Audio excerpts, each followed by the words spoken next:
Hello friend, in this lecture we will discuss on design of clutches. देखिए clutch का function क्या होता है। देखिए the basic function of the clutch is to control the flow of mechanical power within a machine. इसको एक diagram से समझते हैं हम।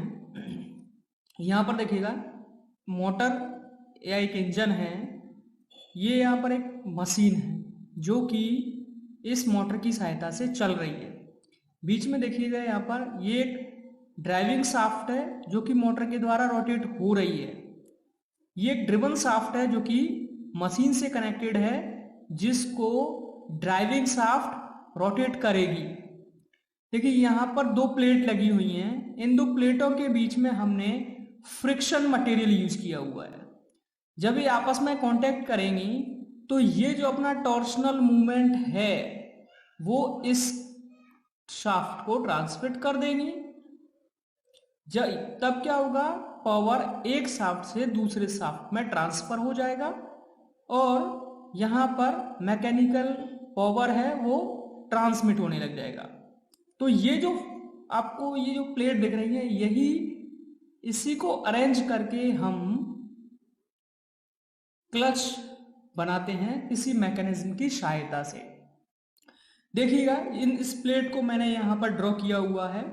यहाँ पर देखिएगा इनर रेडियस है इस प्लेट की R1 और आउटर रेडियस है R2। देखिए इसको साइड व्यू से जब देखता हूं तो मुझे कुछ ऐसा दिखाई देता है, रेडियस R1 और यहां से लेकर यहां तक R2 जो ये लिखा हुआ। देखिए यहां पर कुछ टर्म मैं यूज करूंगा, T जो क्लच टॉर्शनल मूवमेंट है, W नॉर्मल फोर्स है, P प्रेशर है जो कि क्लच प्लेट पर लगेगा, and number of active faces, इसकी बाद में बात करूंगा आपसे, म्यू कोफिशिएंट ऑफ फ्रिक्शन, जो यहाँ पर हम फ्रिक्शन मटेरियल यूज कर रहे हैं उसका कोफिशिएंट ऑफ फ्रिक्शन कितना है वो हम म्यू से डिनोट करेंगे। देखिएगा सबसे पहले मैं यहाँ पर एक एलिमेंट्री एरिया कंसीडर कर लेता हूं इस प्लेट पर।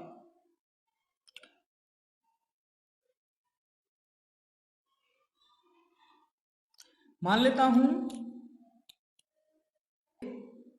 dr एलिमेंट कंसीडर किया हुआ है, वो ये एलिमेंट है जिसकी रेडियस है सेंटर से r। देखिएगा क्लच को डिजाइन करते वक्त हम दो थ्योरियों पर बात करते हैं। पहली थ्योरी जिसको मैं डिस्कस करूंगा वो है यूनिफॉर्म प्रेशर थ्योरी। देखिएगा मैं इसका साइड व्यू यहां पर बनाऊंगा, ये क्लच है और मैं इस थ्योरी में मैंने ये मान रखा है कि इस प्लेट पर हर जगह जो प्रेशर होगा वो यूनिफॉर्म होगा, जिसे मैं P से नोट करूंगा, स्मॉल p से।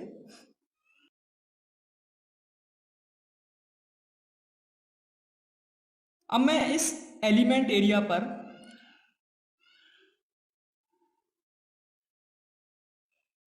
नॉर्मल फोर्स निकालने की कोशिश करता हूं, dW is equal to P pressure into area. तो नॉर्मल फोर्स से कर जाएगा क्योंकि force is equal to pressure into area, तो P इनटू एरिया कितना होगा, कितना इसका सर्कमफ्रेंस है 2πr इंटू कितनी विड्थ हो गई इसकी dr इंटू dr, ये आपको मिल गया। तो dw इज इक्वल टू, इसको मैं इंटीग्रेट कर लेता हूं। देखिएगा 2πp कांस्टेंट हो गया, यहां आ गया r dr। ओके, तो हमारे पास W निकल के क्या आ गया, W is equal to 2πp। देखिए इसको मैं इंटीग्रेट कर रहा हूं R1 से R2 तक, तो यहां पर आ जाएगा क्या, इंटीग्रेट करूं R square divide by 2 from radius R1 to R2। W is equal to फिर क्या आ गया 2πp, यहां आ जाएगा r2 minus r1 divide by 2। देखिएगा ये 2 और ये 2 कैंसिल हो गए, तो हमारे पास क्या बचा, W is equal to pi P r2 minus r1। Okay, तो यहां से हम P की वैल्यू निकालेंगे तो क्या, P is equal to W upon pi r2 minus r1।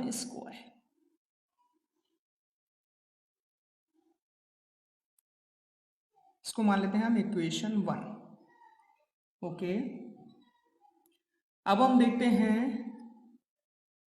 अब ये जो फ्रिक्शन लाइनिंग है, इस प्लेट पर जो फ्रिक्शन लाइनिंग होंगी, यहां इस पर फ्रिक्शनल फोर्स एक्ट कर रहा होगा, तो लिखते हैं डी एफ, ये हमारा फ्रिक्शनल फोर्स है। D F is equal to होता है म्यू इंटू एक्सियल फोर्स।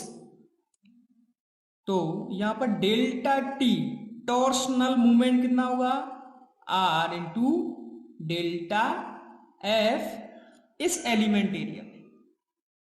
अभी हम ये एलिमेंट एरिया की बात कर रहे हैं कि इस एरिया एलिमेंट पे डेल्टा टी क्या हुआ, आर इंटू डेल्टा एफ। तो डेल्टा टी डिट इज इक्वल टू आर, यहां पर डी एफ की वैल्यू हम पुट कर देंगे, mu D W D T is equal to R mu D W क्या था, अभी लिखा था हमने, P into 2 pi R into D R,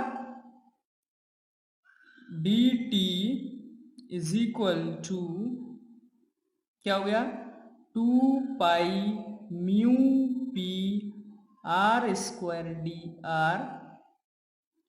अब इसको हम इंटीग्रेट कर देते हैं, D T 2 pi mu P constant बाहर आ गया, r² डी आर।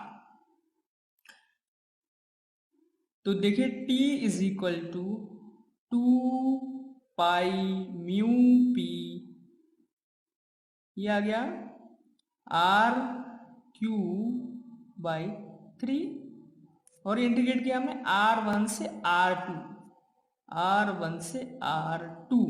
तो t इज इक्वल टू कितना आ गया, t 2 pi mu r2³ minus r1³ divide by 3 p। अब देखिएगा इस इक्वेशन से हम यहां पर p की वैल्यू पुट कर देते हैं, तो आज हमारे पास क्या आ जाएगा, t is equal to 2/3 pi mu P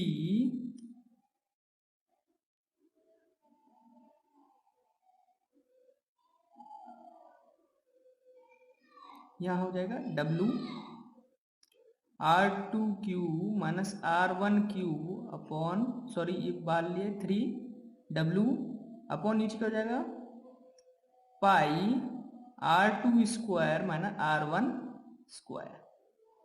देखिए यहाँ पर अपने पास क्या है, एक्सप्रेशन मिल गया 2/3 mu W r2³ minus r1³ upon r2² minus r1²। ये हमारा आ गया final expression for uniform pressure theory.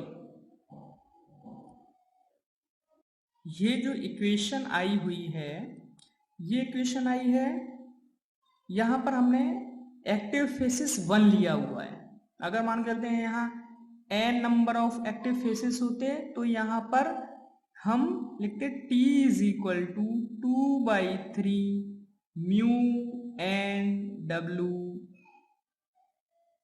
r2 cube minus r1 cube upon r2 square minus r1 square, तब हमारा फाइनल एक्सप्रेशन ये हो जाता। तो जब भी हमें नंबर ऑफ एक्टिव फेसेस दे रखे होंगे n की वैल्यू, तो हम यहाँ n की वैल्यू पुट कर सकते हैं। अगर वन एक्टिव फेस है तो 1, 2 है तो 2, बाकी लास्ट में बताऊंगा कि n हम कैसे फाइंड आउट करते हैं। अब नेक्स्ट थ्योरी है हमारी, जिसे हम बोलते हैं यूनिफॉर्म वियर थ्योरी। देखिए, यूनिफॉर्म वियर थ्योरी में हम ये मान के चलते हैं कि इस प्लेट पर जो वियर हो रहा है वो यूनिफॉर्म हो रहा है, यूनिफॉर्म वियर।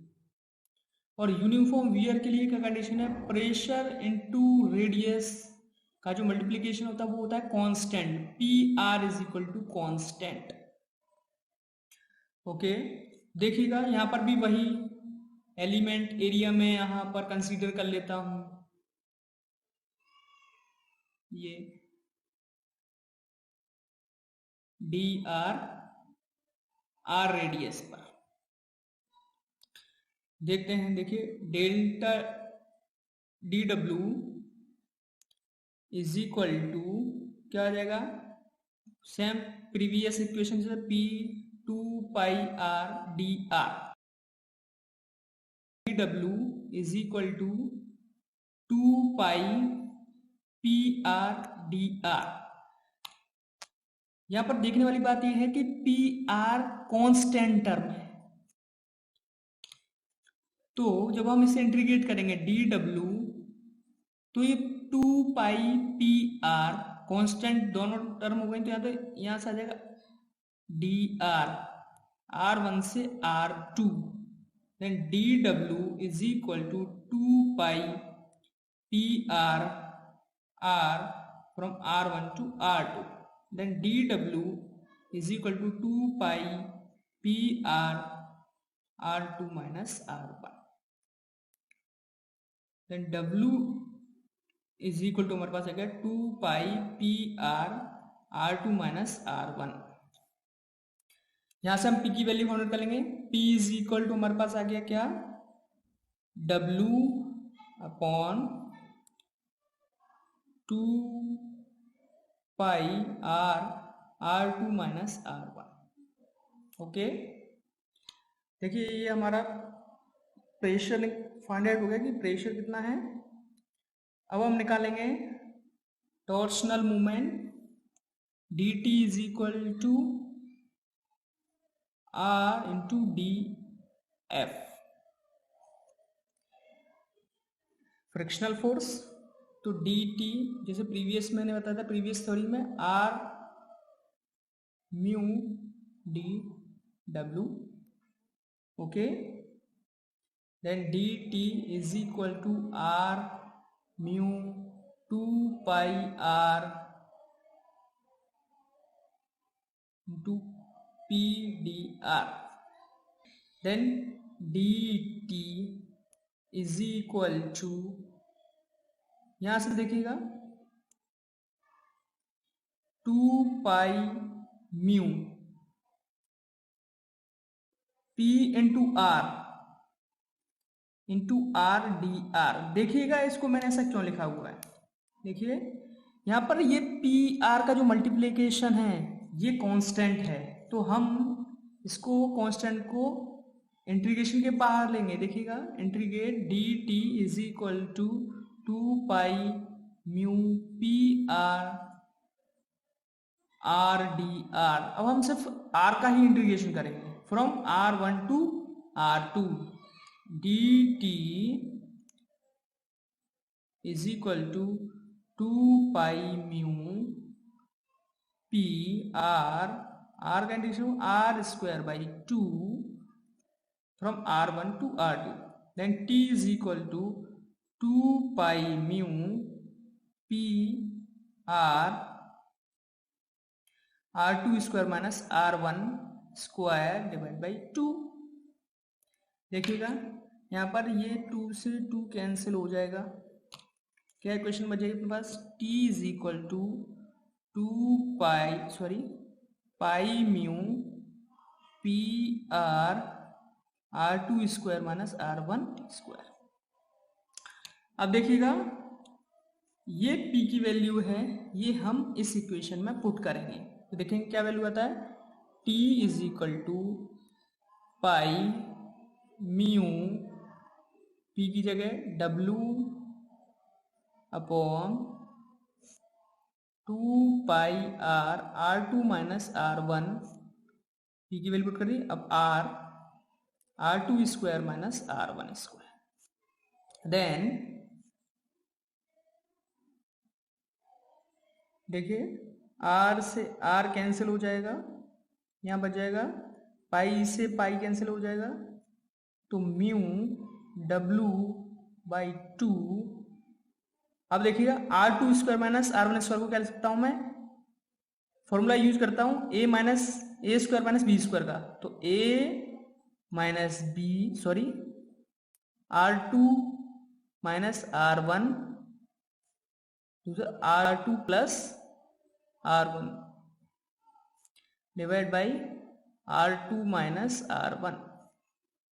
तो देखिएगा ये टर्म और ये टर्म कैंसिल हो जाएगा, तो हमारे पास क्या बचेगा, t is equal to 1/2 mu W R2 plus R1। देखिएगा ये है यूनिफॉर्म वियर थ्योरी के लिए एक्सप्रेशन।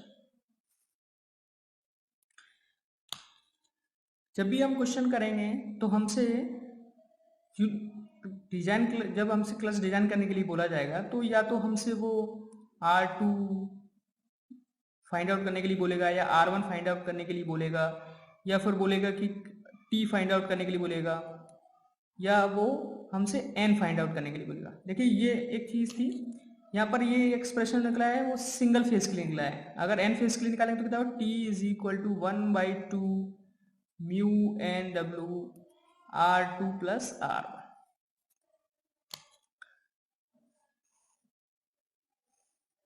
अब देखिएगा, अब मैंने आपसे बताया था कि N कैसे फाइंड आउट करेंगे। जैसे मान के चलते हैं एक शाफ्ट है, ड्राइविंग शाफ्ट, जिस पर ये क्लच प्लेट लगी हुई है,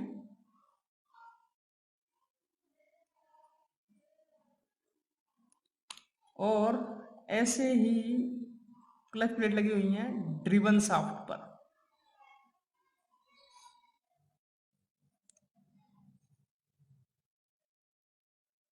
तो देखिएगा हम यहाँ पर N की वैल्यू कैसे फाइंड आउट करेंगे। मान के चलते हैं ड्रिवन शाफ्ट की वैल्यू N1 है, ड्रिवन शाफ्ट पर प्लेटों की संख्या N2 है, तो हमारे एक्टिव फेसेस की नंबर कितने होंगे, N is equal to N plus N1 plus plus N2 minus 1, N is equal to N1 plus N2 minus 1। देखिए काउंट करते हैं, देखें क्या होता है। देखिए 1 एक्टिव फेसेस यहाँ है, दूसरा एक्टिव फेस यहाँ है, तीसरा एक्टिव फेस यहाँ है, और चौथा एक्टिव फेस यहाँ है। तो देखिए इस फॉर्मूले से आता है क्या, N इज इक्वल टू ये है, यहाँ पर है 1 2 3 प्लेट, माइनस यहाँ पर है 2 और माइनस 1, ये आ गया अपने पास कितना, सॉरी ये प्लस, ये आ गया हमारे पास 4। टोटल कितने हो गए, 1 2 3 4 एक्टिव फेसेस हो गए। तो ऐसे हम इस N की वैल्यू फाइंड आउट कर सकते हैं। अब हम एक प्रॉब्लम ले लेते हैं डिज़ाइन ऑफ क्लचेस पर। देखिए प्रॉब्लम क्या है, a multiplate clutch transmit 50 kilowatt at 1400 RPM, axial intensity of pressure is not to exceed 0.15 megapascal and coefficient of friction 0.12. The inner radius of lining is 80 mm and it is 0.7 times outer radius. Determine the number of clutches plate required to transmit the power. इस question में हमको n की value find out करना है कि number of clutch plate कितनी होंगी। देखिएगा अभी तक मैंने आपको UPT और UWT, uniform pressure theory, uniform wear theory. ये दो थ्योरी मैंने बताई हुई हैं, पर हमें क्वेश्चन में कहीं भी ये नहीं दिया गया है कि किस थ्योरी से हमें नंबर ऑफ क्लच प्लेटेड निकालनी है। यूनिफॉर्म प्रेशर थ्योरी और यूनिफॉर्म वियर थ्योरी, देखिए ये हमको टॉर्क की कुछ लिमिटिंग वैल्यूज देती हैं। ये यूनिफॉर्म प्रेशर थ्योरी से टॉर्क निकला है और ये टॉर्क यूनिफॉर्म वियर थ्योरी से निकला है। जब हम यूनिफॉर्म प्रेशर थ्योरी की बात करते हैं तो ये मैक्सिमम आता है टी एक्चुअल में जो हुआ है, और ये मिनिमम आता है यूनिफॉर्म वियर थ्योरी में जो टी एक्चुअल में है। तो ये जो यूनिफॉर्म प्रेशर थ्योरी है और यूनिफॉर्म वियर थ्योरी है, ये हमको लिमिटिंग वैल्यू दे रही है। देखिए ये क्या लिमिट वैल्यू दे रही है कि ये हमें मैक्सिमम देगा कि इससे ज़्यादा उसमें इतना, इससे ज़्यादा टॉर्क उसमें टॉर्शनल मूवमेंट नहीं हो सकता। ये लिमिटिंग वैल्यू है। इसमें ये मिनिमम मतलब इससे कम नहीं हो सकता, इससे ज़्यादा हो सकता है, इस वैल्यू से ज़्यादा हो सकता है। तो देखिएगा यूनिफॉर्म वियर थ्योरी हम वहाँ यूज़ करते हैं जहाँ हमें यूजफुल टॉर्शनल मूवमेंट चाहिए, और जहाँ पर लॉसेस की बात करेंगे वहाँ पर हम यूपीटी यूज़ करेंगे, क्योंकि हम चाहते हैं जब भी हम डिज़ाइन करते हैं तो हम क्रिटिकल वैल्यू पे डिज़ाइन करते हैं, तो लॉसेस हम मैक्सिमम लॉसेस पे डिज़ाइन करेंगे और यूजफुल वर्क हम मिनिमम पे डिज़ाइन करेंगे कि मिनिमम इतना वर्क तो हमको मिलना ही चाहिए, ज़्यादा मिलेगा तो हमारी डिज़ाइन और अच्छी है। तो देखिएगा जब भी हम यूनिफॉर्म वियर थ्योरी की बात करते हैं तो हम यूजफुल टॉर्शनल की बात करेंगे। तो देखिए जहाँ पर क्लच की बात कर रहे हैं तो क्लच में हम पावर ट्रांसमिट कर रहे हैं जो कि यूजफुल वर्क है, तो हम यहाँ पर यूनिफॉर्म वियर थ्योरी यूज करेंगे। ये आपको ध्यान रखना है कि अगर क्वेश्चन में आपको नहीं दे के रखा कि आपको यूपीटी के द्वारा डिज़ाइन करना है या यूडब्ल्यूटी के द्वारा डिज़ाइन करना है, तो हमेशा यूनिफॉर्म वियर थ्योरी से ही हम डिज़ाइन करेंगे। अगर क्वेश्चन में दे दिया है कि आपको नहीं यूनिफॉर्म प्रेशर थ्योरी से करना है तो फिर आप क्वेश्चन को फिर यूनिफॉर्म प्रेशर थ्योरी से सॉल्व करेंगे। देखिए इस क्वेश्चन में हमको कहीं भी दे के नहीं रखा है कि हमें ये क्वेश्चन किसी स्पेसिफिक थ्योरी से करना है, तो हम इसमें लगाएंगे यूनिफॉर्म वियर थ्योरी। सबसे पहले देख लेते हैं कि हमको क्या क्या चीज़ें गिवन है क्वेश्चन में। तो P हमको दे रखा है 50 kilowatt power, 50 kilowatt, and revolution दे रखे हैं हमको 1400 RPM। एंड देखिएगा intensity of pressure is not to exceed, मतलब प्रेशर की इंटेंसिटी जो मैक्सिमम प्रेशर है वो हमको दे रखा है P मैक्स, कितना दे रखा है 0.15 mega pascal. Coefficient of friction mu हमको दे रखा है 0.12। The inner radius of lining R1 दे रखा है 80 mm। अब देखिएगा R2 के बारे में हमें कुछ रिलेशन दे रखा है। क्या रिलेशन दे रखा है? It is 0.7 times outer radius. R1 के बारे में ये कह रहे हैं कि जो R1 है वो 0.7 टाइम्स है R2 रेडियस के, तो हमारे पास R2 क्या हो जाएगा 80 mm डिवाइड बाई 0.7, तो हमें जो वैल्यू मिलेगी 114.28 mm हमारे पास आउटर रेडियस आ गई। अब हमें फाउंड आउट करना है n। तो देखिएगा यहाँ पर हम यूनिफॉर्म वियर थ्योरी लगाएंगे। देखिए यहाँ पर हमें निकालना है n की वैल्यू, तो हम लिखते हैं यूनिफॉर्म वियर थ्योरी के लिए टॉर्क का एक्सप्रेशन वो है 1/2 n mu W R1 plus R2। देखिए इस एक्सप्रेशन में हमको क्या क्या चीज़ें गिवन है, T हमको गिवन नहीं है, W हमको गिवन नहीं है, बाकी सारी चीज़ें हमारे पास हैं। देखिए अब एक एक्सप्रेशन और है उसमें W के लिए, W is equal to uniform wear theory के लिए मैंने लिखाया था P इंटू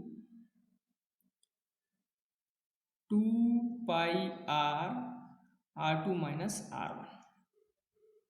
यहाँ से हम W की वैल्यू फाइंड आउट कर लेंगे क्योंकि P हमारे पास है R2 R1 और देखिए अब एक रिलेशन हमने और देखा था, उसमें क्या देखा था ये रिलेशन था N pi mu P R R² minus R1²। देखिएगा, अब इस क्वेश्चन को हम सॉल्व करते हैं। सबसे पहले हमें t की वैल्यू फाइंड आउट करना है। तो t की वैल्यू हमको पावर देके रखा है, तो हम लगा लेंगे p = 2π/n/t डिवाइड बाई 60। तो p 2π × 1400 × t divide by 60। p हमको देके रखा हुआ है 50 किलोवाट, तो 50 × 10⁻³ 2π1400 × t डिवाइड बाई 60। जब हम इसको सॉल्व करते हैं तो हमारे पास पावर की वैल्यू टॉर्क की वैल्यू आती है, सॉरी, टॉर्क = 341 न्यूटन मीटर। अब देखिएगा यहाँ पर जो सारी वैल्यू हमको दी गई है रेडियस की वो mm में है, तो हम टॉर्क को भी mm में कन्वर्ट कर लेते हैं। 341 × 10⁻³ न्यूटन mm। अब हम क्या करते हैं, अगर इस रिलेशन में आप डायरेक्ट रखेंगे तो हमारे पास p की वैल्यू है, और इस रिलेशन में रखेंगे तो हमारे पास w नहीं है। तो या तो हम w इस रिलेशन से निकाल लें, बाद में से पुट कर दें, तो हमारे पास t की वैल्यू आ जाएगी। परंतु हम इस रिलेशन को डायरेक्ट यूज कर सकते हैं। तो डायरेक्ट यूज करेंगे तो देखिएगा, इसको 341 × 10⁻³ n की वैल्यू n फाइंड आउट करना है, इंटू पाई, म्यू आपको दे रखा है 0.12, इंटू पी दे रखा है 0.15 मेगा पास्कल। अब इसको भी हम न्यूटन प्रति mm² में कन्वर्ट कर लेते हैं, तो ये हो जाएगा 0.15 न्यूटन प्रति mm²। तो ये 0.15 हो गया, इंटू अब यहाँ पर एक वैल्यू पुट करनी है आर की। आर की वैल्यू हम क्या पुट करें, देखिएगा, हमें प्रेशर दे रखा है मैक्सिमम, और जो प्रेशर मैक्सिमम होगा वो होगा मिनिमम रेडियस पर। तो मिनिमम रेडियस क्या है हमारी, R1, तो हम यहाँ पुट करेंगे 80 इंटू 114.28² माइनस 80²।